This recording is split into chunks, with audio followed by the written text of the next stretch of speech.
الحمدللہ رب العالمین والصلاة والسلام علی محمد الامین واعوذ باللہ من الشیطان الرجیم بسم اللہ الرحمن الرحیم۔ خواتین و حضرات، ہم میزان حصہ دوم میں چوتھے باب کا مطالعہ کر رہے ہیں۔ یہ قانون معیشت کا باب ہے۔ میں نے اس کی ابتدا ہی میں پورے قانون کا خلاصہ بیان کر دیا تھا اور یہ عرض کر دیا تھا کہ یہ 5 نکات ہیں، یا آپ کہہ سکتے ہیں کہ پورے قانون کی 5 دفعات ہیں۔ ان میں سے پہلی چیز حرمت ملکیت تھی۔ میں نے اس پر جو کچھ لکھا ہے اس کو آپ نے سن لیا۔ استدراک کے طور پر چند باتیں عرض کر رہا ہوں۔ پہلی چیز یہ سمجھ لیجئے کہ ہمارے دین کا اپروچ کہاں سے ہے، یعنی بات یہاں سے شروع ہوئی ہے کہ اگر آپ نے کوئی مال کسی دوسرے سے لینا ہے تو اس میں پہلا سوال یہی ہے کہ اس کا استحقاق ثابت کیا جائے۔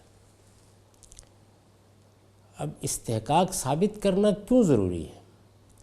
اس کے پیچھے ایک بنیادی چیز موجود ہے، اور وہ یہ کہ انسان کی جان، مال اور آبرو کو حرمت حاصل ہے۔ یہ بنیادی چیز اگر تسلیم شدہ نہیں ہے تو آگے بحث پیدا نہیں ہوتی۔ یعنی اگر میری جان کو حرمت حاصل نہیں تو جس کا جی چاہے لے لے، میری آبرو کو حرمت حاصل نہیں تو جو تعدی کوئی شخص کرنا چاہتا ہے کر لے۔ میرا مال اگر حرمت نہیں رکھتا تو دکان سے اٹھا کر لے جائیے یا گھر سے اٹھا کر لے جائیے۔ اللہ تعالیٰ نے انسان کو جو علم دے کر بھیجا ہے، یعنی جو علم ہمارے اندر موجود ہے، جس کو میں اضطراری علم سے تعبیر کرتا ہوں، یعنی ہم جس علم کا انکار نہیں کر سکتے، انکار کریں تو ہمارا عمل اس کی تکذیب کر دیتا ہے۔ اس میں جس طرح ہمارے جمالیاتی فیصلے اندر ودیت کیے گئے ہیں، اسی طرح اخلاقی فیصلے بھی ودیت ہیں، اور ان میں سے اہم ترین فیصلہ یہ ہے کہ انسان کی جان، مال اور آبرو کو حرمت حاصل ہے۔ اس بنیادی مقدمے سے یہ سوال پیدا ہوا تھا کہ پھر اگر کوئی نظم اجتماعی قائم کیا جاتا ہے تو کیا اس کو حق حاصل ہے کہ وہ اس حرمت کے خلاف کوئی اقدام کرے؟ یعنی جب کوئی حکومت، کوئی ریاست، کوئی فوج، کوئی پولیس آ کے آپ کا مال بالجبر آپ سے طلب کرے گی، رضامندی سے دے دیجئے، سارا اٹھا کر دے دیجئے۔ رسالت مآب صلی اللہ علیہ وسلم نے غزوہ تبوک کے موقع پر اپیل کی، سیدنا ابو بکر صدیق اپنا سارا مال اٹھا کر لے آئے۔ یہ رضامندی سے دینا ہے۔ لیکن اگر آپ نہیں دے رہے تو کیا بالجبر آپ کا مال آپ سے لیا جا سکتا ہے؟ ریاست جب یہی کام کرتی ہے تو چونکہ ہم اس کے عادی ہو چکے ہیں تو تردد نہیں ہوتا، ورنہ اگر ٹھیک اخلاقی اصولوں پر دیکھیے تو یہ ڈاکہ ہے۔ یعنی جیسے بندوق کسی شخص کے پاس ہے، وہ میرے گھر میں آیا ہے اور اس نے آگے میرا مال مجھ سے چھین لیا ہے، تو ریاست بھی ایسے ہی لیتی ہے۔ چنانچہ اس کی جسٹیفیکیشن چاہیے، وہ کہاں سے حاصل ہوگی؟ اس کے لیے ایک بنیاد وہ ہے جو دنیا نے اب تلاش کی، اور وہ یہ بنیاد ہے کہ لوگوں کی رضامندی حاصل کر لی جائے۔ اور رضامندی کیا 2 کروڑ 3 کروڑ لوگوں کی ایک ایک کر کے حاصل کی جائے گی؟ اس کے لیے ریپرزنٹیشن کا طریقہ اختیار کیا گیا۔ چنانچہ یہ معلوم ہے کہ جب بادشاہوں کے ٹیکسیشن کے حق کو دنیا میں چیلنج کیا گیا، بادشاہوں نے یہ حق کہاں سے لیا تھا؟ انہوں نے یہ حق ایک اور فلسفے سے حاصل کیا تھا کہ بادشاہ خدا کے اوپر، خدا کی زمین پر خدا کا سایہ ہے۔ تو یوں سمجھ لیجئے کہ جب تک وہ خدا کا اوتار بن کر نہیں آیا، اس وقت تک یہ حق اس کو بھی حاصل نہیں ہوا۔ لیکن انسانوں نے اس حق کو جب چیلنج کیا تو پھر جو اصول قائم کیا گیا وہ یہ تھا کہ نو ٹیکسیشن وداؤٹ ریپرزنٹیشن، یعنی لوگوں کی رضامندی حاصل کی جائے گی، اور یہ رضامندی ان کے نمائندوں کے ذریعے سے حاصل کی جائے گی۔ اللہ تعالیٰ نے اس معاملے میں جب اپنی شریعت دی تو اس سوال کا جواب یہ دیا کہ ایک حق تو میں نے مقرر کر دیا ہے، یعنی کائنات کے خالق نے مقرر کر دیا ہے، انسانوں کے خالق نے مقرر کر دیا ہے، وہ جس کی ملکیت میری جان اور میری مال اور میری آبرو پر میرے خالق کی حیثیت سے قائم ہے، اس نے قائم کر دیا ہے۔ تو اس وجہ سے یعنی جو بنیادی مقدمہ تھا اس بنیادی مقدمے کو مجروح کیے بغیر اللہ تعالیٰ نے یہ اعلان کر دیا۔ اس کے بعد یہ ظاہر ہے کہ سوال پیدا ہوتا ہے کہ زکوٰۃ کے لیے جو مقدار مقرر کی گئی ہے کیا اس سے ہم جدید ریاست کا نظم چلا سکتے ہیں؟ میں نے یہ عرض کر دیا تھا کہ زکوٰۃ کو چونکہ ہم زیر بحثی عبادات میں لائے ہیں تو یہ بحث ہم نے وہاں کر دی، اس کو تفصیل کے ساتھ وہاں سمجھ لیجئے۔ اس کے بعد مجھے امید نہیں ہے کہ کوئی سوال باقی رہے گا، تاہم ایک اصولی بات میں نے یہاں بھی کر دی ہے کہ اگر اس سے اخراجات پورے نہیں ہو رہے یا نظم کو چلانے میں دقت ہو رہی ہے تو پھر لوگوں سے اس سے زائد کا مطالبہ کیا جائے گا۔ وہ اگر رضاکارانہ طور پر یہ مطالبہ پورا کر دیتے ہیں تو فبیہا، اگر نہیں کرتے تو پھر ان کی رضامندی کے بغیر ان سے کچھ نہیں لیا جا سکتا۔ اور یہی چیز ہے کہ جس کو طون و کرہن دور جدید نے بھی مانا ہے جب یہ کہا ہے کہ نو ٹیکسیشن وداؤٹ ریپرزنٹیشن۔ یہ بحث البتہ ہو سکتی ہے کہ کیا موجودہ زمانے میں پارلیمنٹ میں جس طرح کی ریپرزنٹیشن ہوتی ہے اس میں ٹیکسیشن کے لیے فی الواقع لوگوں کی رضامندی حاصل ہو جاتی ہے، اس پہ بحث ہو سکتی ہے۔ یعنی کیا یہ ضروری نہیں ہوگا کہ اگر ایسا کرنا ہے تو پھر ہر پارٹی متعین طور پر یہ بتائے کہ وہ کیا ٹیکس لگائے گی اور اسی کی بنیاد پر اس کا انتخاب کیا جائے۔ یعنی پارلیمنٹ میں جو لوگ جا رہے ہیں وہ لوگوں سے ان کی رائے لیتے وقت متعین طور پر بتائیں۔ حقیقت یہ ہے کہ اس وقت اس کا شعور نہیں ہوتا، اور پھر پارلیمنٹ میں لوگ بیٹھتے ہیں اور بسا اوقات اپنے عیش و عشرت کو بنیاد بنا کے جس طرح چاہتے ہیں لوگوں کو لوٹتے اور جیسے چاہتے ہیں ان کے اوپر مشقتیں عائد کرتے ہیں۔ قدیم زمانے کے بادشاہوں کے پاس تو استبدادی اختیارات تھے، دور حاضر کی جمہوریتوں میں بھی اس میں بہت کچھ تعدی ہو جاتی ہے، تو اس کو اور بہتر بنانا چاہیے۔ چنانچہ اس میں بہت سی تجویزیں ہو سکتی ہیں لیکن وہ اصلاً دین کا موضوع نہیں ہے۔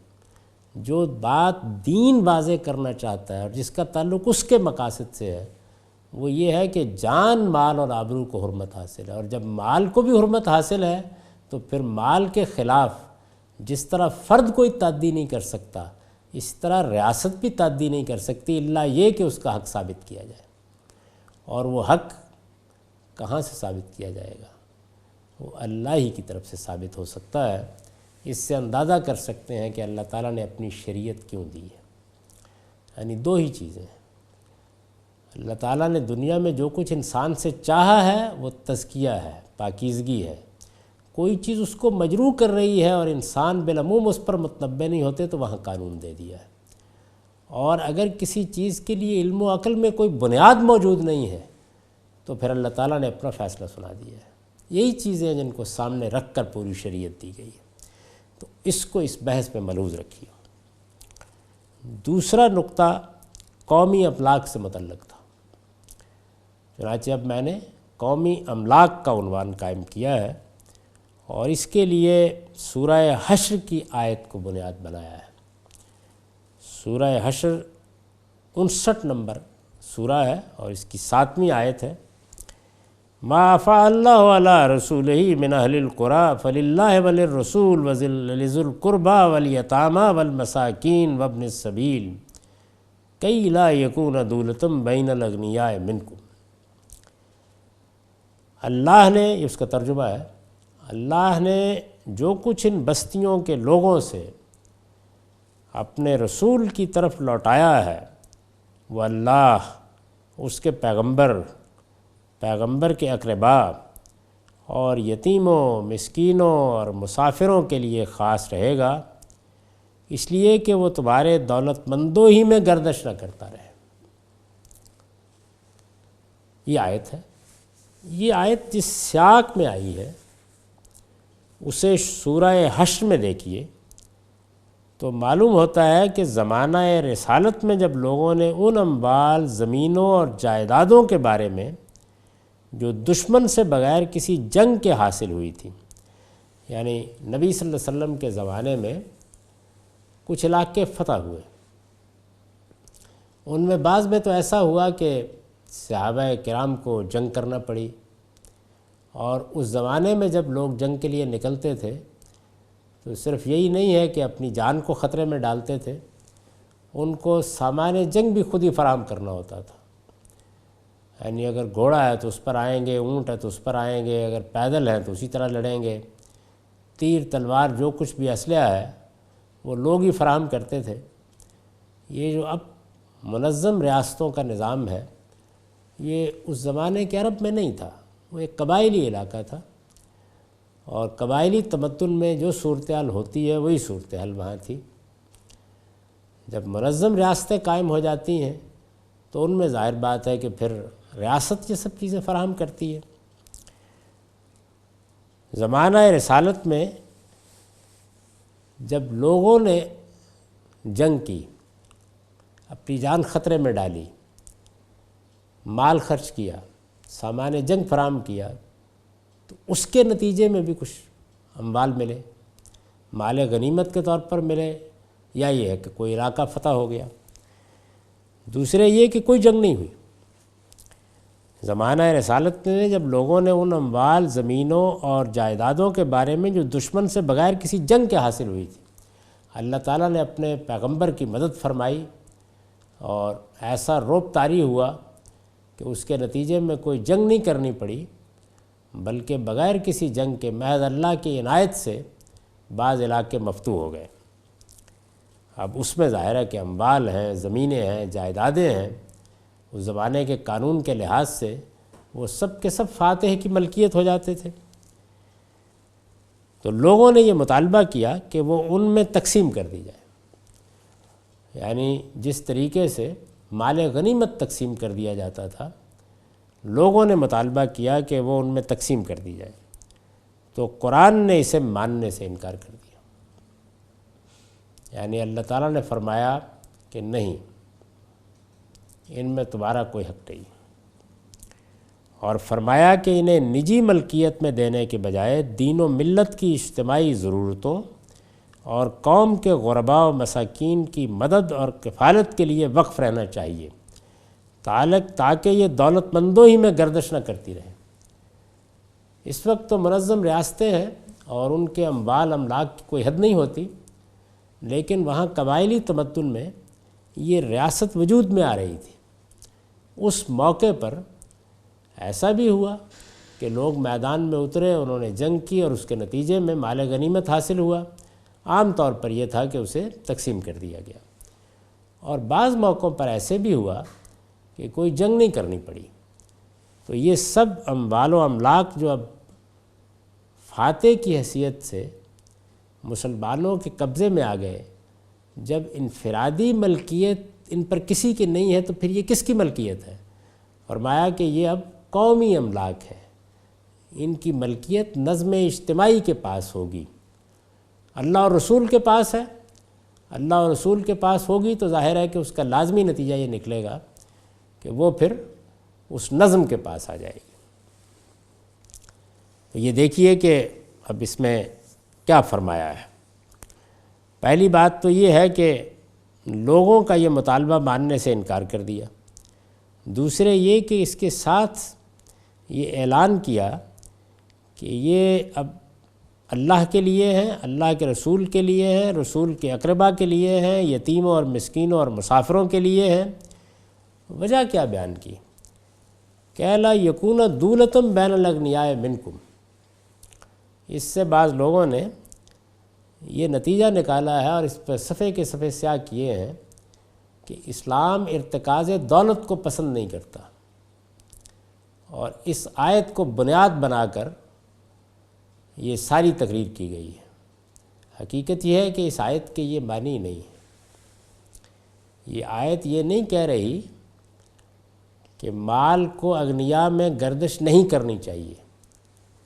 یہ کہہ رہی ہے کہ یہ جو املاک ہیں، یہ اموال و املاک جو اس وقت قومی ملکیت میں ہے، جو اس وقت مسلمانوں کی اجتماعی حیثیت میں ان کی ملکیت ہے، اگر یہ لوگوں کو دے دیے گئے، یعنی یہ اجتماعی ضرورتوں کے لیے نہ رکھے گئے، لوگوں میں تقسیم کر دیے جائے، تو کیا ہوگا؟ یہ ہوگا کہ کیلا یکون دولتم بین الاغنیاء منکم، پھر یہ جا کر اغنیا ہی میں گردش کریں گے۔ ان اموال کو اغنیا میں گردش کرنے سے روک دینا چاہیے، یہ کہہ رہی ہے یہ آیت۔ یہ اغنیا ہی میں کیسے گردش کریں گے؟ اس میں اللہ تعالیٰ نے بہت بڑی حکمت کا راز ہے جس سے پردہ اٹھایا ہے۔ یعنی اس دنیا کے اندر ایک تو خدا کا وہ قانون ہے جو نبیوں کے ذریعے سے ملتا ہے، ایک قانون وہ ہے جو اس اسکیم سے کار فرما ہو جاتا ہے جس پر یہ دنیا بنائی گئی ہے۔ ہم تمہید میں یہ دیکھ چکے ہیں کہ اللہ تعالیٰ نے لوگوں کی صلاحیت، ذوق و رجحان میں بڑا فرق رکھا ہے۔ چنانچہ یہ بالکل واقعہ ہے کہ آپ 50 لوگوں کو جمع کر کے بالکل برابر کوئی رقم انہیں دے دیجئے، سب کے ہاتھ میں 10-10 کروڑ روپیہ پکڑا دیجئے، اور پھر ان کہیے کہ جائیے اب زندگی میں اپنا عمل شروع کیجئے، تو کچھ دیر کے بعد آپ دیکھیں گے کہ وہ چند ہاتھوں میں مرتکز ہونا شروع ہو جائے گا۔ یہ وہ چیز ہے کہ جس کا مشاہدہ ہر وہ شخص جو معاشی عمل کا گہری نظر سے، دقت نظر سے مطالعہ کرے گا، کر سکتا ہے۔ جیسے یہ ہوگا، دولت چند ہاتھوں میں مرتکز ہونا شروع ہو جائے گی۔ یہ اللہ تعالیٰ کا بنایا ہوا قانون ہے، اس کو روکا نہیں جا سکتا۔ یعنی کسی موقع پر پورے انسانوں کو پکڑیے، ان کی ساری دولت ایک جگہ جمع کیجیے، سب کو برابر دے کر رخصت کر دیجیے، ایک پوری کی پوری قوم کے ساتھ یہ معاملہ کر کے دیکھ لیجیے۔ خدا کا قانون یہ ہے کہ 10 20 50 100 سال کے بعد آپ دیکھیں گے کہ وہ چند ہاتھوں میں مرتکز ہو جائے گی، اغنیا ہی میں گردش کرنا شروع کر دے گی۔ یعنی لوگوں کے اندر چونکہ تفاوت رکھا گیا ہے، صلاحیت کا، ذوق رجحان کا، اور پھر دنیا کے اندر جو مواقع رکھے ہیں ان میں بھی بڑا تفاوت ہے، تو اس کا لازمی نتیجہ یہ نکلتا ہے۔ اس قانون کو باطل نہیں کیا جا سکتا، یہ اللہ کا بنایا ہوا قانون ہے۔ اسی سے وہ تفاوت پیدا ہوتا ہے جس کو پہلے بیان کر دیا کہ نحن قسمنا بینہم معیشتہم، وہ ایسے ہی تقسیم ہوئی ہے، اسی سے یہ درجات پیدا ہوتے ہیں۔ یہ خود معاشی عمل کی ضرورت ہے، اگر وہ چند ہنرمند ہاتھوں میں مرتکز نہیں ہوگا تو ایک طرف دنیا کا نظم نہیں چلے گا، اور دوسری جانب خدا نے جو امتحان برپا کر رکھا ہے وہ بھی برپا نہیں ہو سکے گا۔ تو جو تقسیم اور تفاوت کا قانون ہے وہ یہ نتیجہ نکال دیتا ہے۔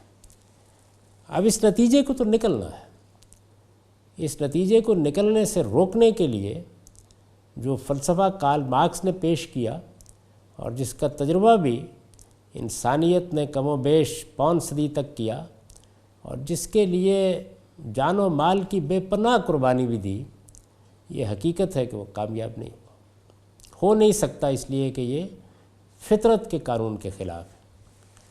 اب کیا کیا جائے؟ وہ اصول جو فطرت نے قائم کیا ہے وہ وہی ہے کہ لوگوں کے لیے عدل و انصاف کے ساتھ مواقع پیدا کیے جائیں، جس حد تک ممکن ہو اچھے سے اچھا نظام بنایا جائے، لیکن یہ ہو کر رہے گا، اور جب یہ ہو کر رہے گا تو ضروری ہے کہ نظم اجتماعی کے پاس ایک بڑی رقم موجود رہے جس سے وہ غریبوں کی، محتاجوں کی مدد کر سکے، انہیں اپنے پاؤں پر کھڑا کر سکے۔ تو زکوٰۃ میں وہ مد رکھتی، اور پھر اس کے بعد قومی املاک کے بارے میں بھی یہی فرمایا۔ یعنی ریاست کا جو نظم قائم ہو گیا تھا، دیکھیے اس میں ایک تو اس نظم کو چلانے کی کچھ ضرورتیں تھیں۔ اس وقت وہ نظم کس کے پاس تھا؟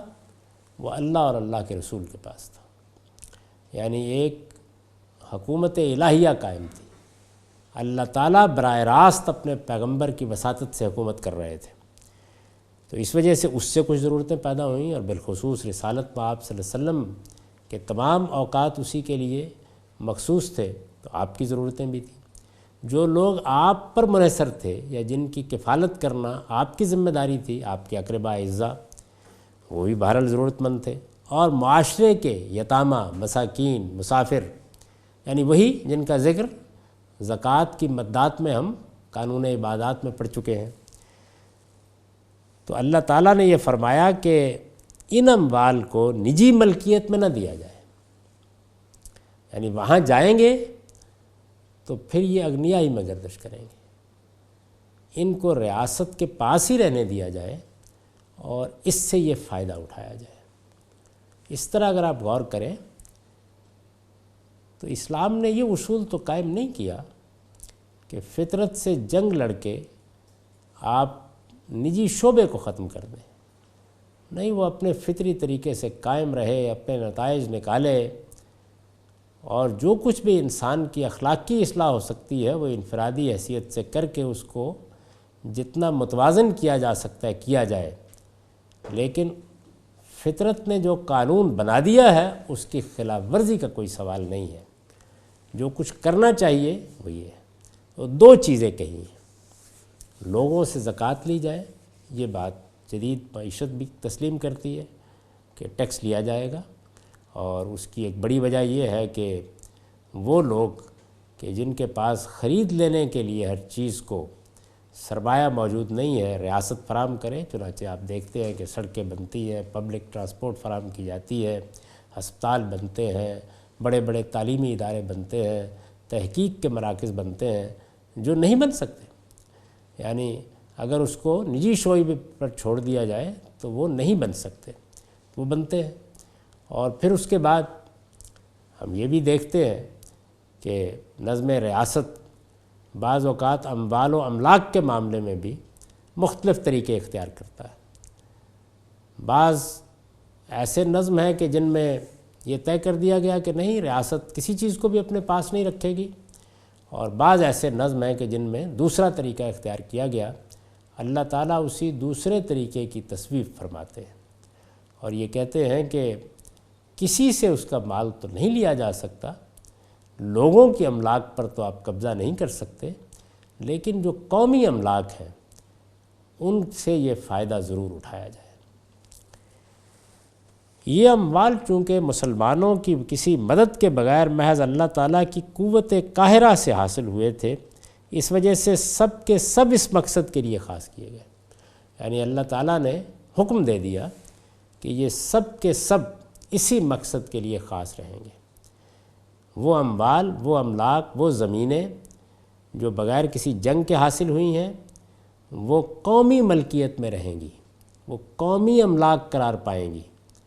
ان کا نظم چلانے کے لیے کیا طریقے اختیار کیے جاتے ہیں وہ ایک الگ بحث ہے، اور جیسے کہ آگے بیان ہوگا رسول اللہ صلی اللہ علیہ وسلم کے زمانے میں بھی اور خلفائے راشدین کے زمانے میں بھی اس کے لیے الگ الگ طریقے اختیار کیے گئے، لیکن وہ قومی املاک ہی رہیں گی، ان کو نجی شعبے کے پاس نہیں جانے دیا جائے گا۔ اس کی حکمت بیان کی ہے کہ لا یکون دولتم بین الاغنیاء منکم، یعنی آیت یہ نہیں ہے کہ لوگوں دولت کا اغنیاء میں ارتکاز نہیں ہونا چاہیے، یہ قانون کے خلاف ہے، یہ فطرت کے خلاف ہے، یہ اللہ تعالیٰ کی بنائی ہوئی اسکیم کے خلاف ہے۔ یہ کہا گیا ہے کہ یہ قومی املاک نجی شعبے کے پاس نہیں جانے چاہیے، کیونکہ یہ چلے گئے تو تم دیکھو گے کہ اس وقت بے شک اس کو غرباء میں تقسیم کر دو، ان املاک کو، کچھ دیر کے بعد یہ اغنیائی کے ہاتھوں میں ہوں گے۔ یہ قدرت کا قانون ہے، اور چونکہ قانون قدرت کے مطابق یہ ہونا ہے تو دوسرے پہلو کی طرف توجہ دلائی کہ پھر نظم اجتماعی کو چلانے کے لیے، غریبوں کی مدد کے لیے، مسکینوں کی مدد کے لیے، اجتماعی بہبود کے کاموں کے لیے سرمایہ کہاں سے آئے گا؟ ایک زکوٰۃ ہے، فرمایا دوسری یہ چیز ہے۔ یہ اموال چونکہ مسلمانوں کی کسی مدد کے بغیر محض اللہ تعالیٰ کی قوت قاہرہ سے حاصل ہوئے تھے، اس وجہ سے سب کے سب اس مقصد کے لیے خاص کیے گئے۔ جزیرہ نما عرب میں رسول اللہ صلی اللہ علیہ وسلم کے جہاد و قتال کی مخصوص نوعیت کے پیش نظر، مخصوص نوعیت یعنی یہ جہاد و قتال وہ نہیں تھا جو ہم آپ کریں گے، اس میں اللہ تعالیٰ کی طرف سے دینونت کا ظہور ہوا تھا، یعنی خدا کے پیغمبر کی طرف سے جب اتمام حجت ہو گیا تو لوگوں پر اللہ تعالیٰ کی سزا کا نفاذ ہوا، اس کے لیے قتال کیا گیا۔ جہاد و قتال کی مخصوص نوعیت کے پیش نظر اس زمانے کے عام غنائم بھی اللہ اور رسول ہی کی ملکیت تھے، ان کے بارے میں بھی سورہ انفال میں بیان کر دیا ہے کہ یہ سب کے سب اللہ اور رسول کی ملکیت ہے، ان پر کوئی شخص بھی کوئی حق نہیں رکھتا۔ لیکن ان کے حصول میں چونکہ لوگوں نے آپ کی مدد کی تھی اور انہیں اس زمانے میں ذاتی اسلحہ، گھوڑے اور اونٹ وغیرہ جنگ میں استعمال کرنا پڑتے تھے، یہاں تک کہ اپنے زاد راہ کا بندوبست بھی خود ہی کرنا ہوتا تھا، اس لیے ضروری تھا کہ وہ مجاہدین میں تقسیم کر دیے جائیں۔ یعنی ان کے بارے میں بھی اصول یہی قائم کیا گیا تھا کہ یہ قومی املاک ہے، تاہم ان وجوہ سے جو میں نے یہاں بیان کر دیے ہیں انہیں مجاہدین میں تقسیم کیا گیا، تاہم قرآن نے حکم دیا کہ ان میں سے بھی 5واں حصہ اس مقصد کے لیے نکال لیا جائے، یعنی ان میں سے 5واں حصہ اس مقصد کے لیے رکھ لیا گیا، باقی تقسیم کر دیے گئے۔ وَاعْلَمُوا أَنَّمَا غَنِمْتُم مِّن شَيْءٍ فَأَنَّ لِلَّهِ خُمُسَهُ وَلِلرَّسُولِ وَلِذِي الْقُرْبَى وَالْيَتَامَى وَالْمَسَاكِينِ وَابْنِ السَّبِيلِ، یہ سورہ انفال میں حکم بیان ہوا ہے۔ تو فرق کیا ہوا؟ یعنی وہ اموال غنیمت جن کے حصول میں لوگوں نے مدد کی ہے، ان میں مجاہدین کو از راہ عنایت حصہ دیا گیا، حق نہیں مانا گیا۔ پہلے یہ اعلان کیا گیا کہ یہ سب اللہ اور رسول کی ملکیت ہے، اس کے بعد یہ کہا گیا کہ 5واں حصہ اجتماعی کاموں کے لیے رکھ کے باقی ان میں تقسیم کر دیا جائے۔ لیکن یہ اموال جن کا اوپر ذکر ہوا، ان میں یہ کہا گیا کہ یہ سارے کے سارے اسی مقصد کے لیے خاص کر لیے جائیں۔ تو اموال غنیمت کے بارے میں یعنی وہ جن میں لوگوں نے مدد کی تھی، سورہ انفال میں فرمایا تھا، اور جان لو کہ جو غنائم بھی تم نے پائے ہیں ان میں سے 5واں حصہ اللہ، اس کے پیغمبر کے اقربا اور یتیموں، مسکینوں اور مسافروں کے لیے خاص رہے گا۔ یہ دیکھیے بالکل وہی الفاظ ہیں، یعنی اموال غنیمت بھی اللہ اور رسول کی ملکیت ہے، یہ مال فے جو بغیر کسی جنگ کے حاصل ہوا ہے یہ بھی اللہ اور رسول کی ملکیت ہے، اس میں سے 5واں حصہ نکال لیا جائے، مدات وہی ہیں، یعنی نظم اجتماعی کی ضرورتیں، رسالت مآب صلی اللہ علیہ وسلم کی ذاتی ضرورتیں، اور غریب، مسکین، مسافر، ان کی بہبود کے کام، بالکل اسی طریقے سے ان اموال کے بارے میں یہ سب کے سب، اور ان میں سے 5واں حصہ۔ تو اس طرح قومی املاک کے بارے میں اللہ تعالیٰ نے اپنا یہ قانون واضح کیا۔ اس سے اب کیا رہنمائی ہمیں حاصل ہوتی ہے؟ اس موقع پر تو ظاہر ہے کہ اللہ تعالیٰ کے رسول کو جو کچھ ملا تھا اس کو سامنے رکھ کر یہ قانون بنایا گیا۔ ہمیں کیا رہنمائی حاصل ہوتی ہے؟ کیا یہ وہیں کے لیے خاص رہے گا یا اس کے اندر کوئی ابدی رہنمائی ہے؟ اس پر میں نے آگے بحث کی ہے، اس کا مطالعہ ہم اگلی نشست میں کریں گے۔ اقول قولی ھذا واستغفر اللہ لی ولکم ولسائر المؤمنین۔